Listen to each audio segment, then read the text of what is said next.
Hey, what's going on everybody? Welcome to another movie review. Today I'm talking about Fighting with My Family, the movie produced slash given money by, it's The Rock's brainchild about WWE superstar Paige's life.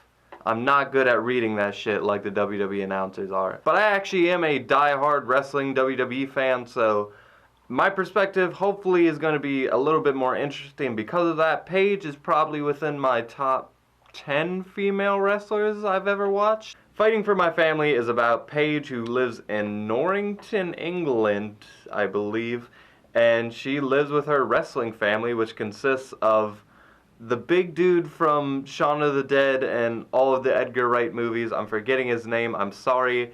And fucking Daenerys, who plays her mom. And they're kind of like these white trashy wrestler folk who are a little too abrasive and loud, and they've been to prison and all this crazy shit.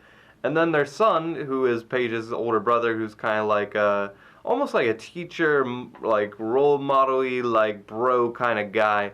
And then we got Paige, who is just kind of going with the flow. This is her life. She loves wrestling, just like her family, but she's not like as attached to it. And then boom, she gets an offer from WWE up to the big leagues. Her brother does not.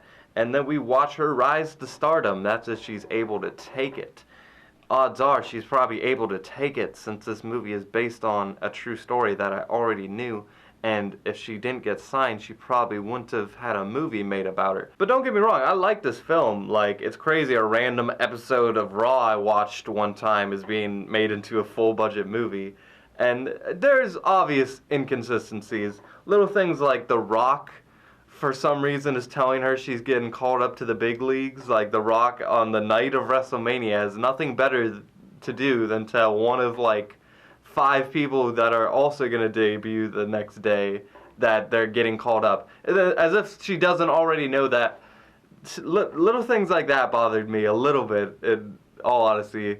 But other than that, this is not really about her sports entertainment career. It's about her rise up to that, which is, in fairness, probably a lot more interesting. You immediately are in love with this family. You immediately know Paige and you understand what she's all about. And then when she gets called up, you can tell she's a fish out of water. Not just like because this is a crazy system and there's all these rules and corporation shit going on.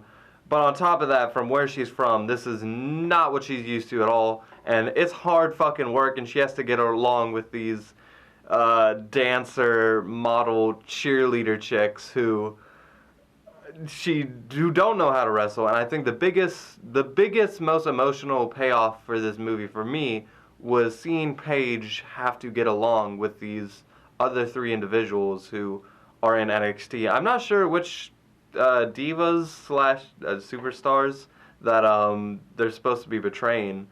And little things like AJ, obviously they couldn't get the real AJ because she's not cool as WWE anymore, but they got Selena Vega to play her. That's an interesting choice.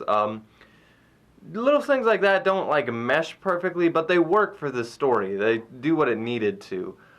Everything that Paige did like on that episode of Raw is pretty much, for the most part, still here. She's the same character, it's just trying to be more cinematic, and in some ways wrestling is already cinematic when it tries to be, so you can just let it go naturally. And it's obviously breaking kayfabe. It's obviously wrestling is fake here. Like that's a joke that they use in the show or in the movie. So that's obviously more interesting anyway. I don't know where I'm going with this tangent, but seeing Paige's brother, who didn't get the call up because he didn't have that star power, and then getting the tale of Vince Vaughn. Vince Vaughn is in this movie, and he is honestly a great addition to this cast. Again, I don't know who he's supposed to be portraying. There's a couple of guys I think he could be playing, but, you know, maybe he's just a vague NXT instructor. But the story they tell with him is actually pretty interesting. And there's always something going on with wrestling. It could be injuries, roster members being suspended for drugs, or any other number of reasons. The gossip, the non-stop story, because it never stops. All of these things combined are why people like wrestling. They don't just like seeing 2 fucking guys beat each other up for 30 minutes. they like the world, they like the universe, and I felt like this movie captured that, if not to the greatest it could.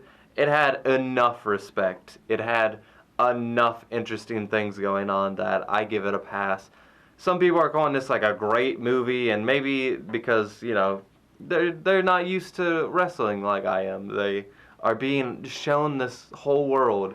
They're being shown the coolest sides of wrestling when you know it's fake, like the little things like receipts, the heel and the baby face, all these things that make up this world. But to me, you know, they're just daily words. But by the end of this film, there is kind of a hero's journey. Again, it doesn't include everything I wanted. Like, I expected a Dusty Rhodes actor to show up at some point, you know, for better or for worse. I wanted them to include the fact that Paige is possibly already retired in her, like, mid-20s, and I thought, if we don't have to go, like, $1 million baby route, but we can at least, you know, not forget to mention that in case people want to actually see her wrestle on TV nowadays. But it is what it is. That is what I thought of Fighting with My Family. I'm going to give this film a 7 out of 10. Anyway, guys, thank you so much for watching as always, and until next time, with that, I leave you.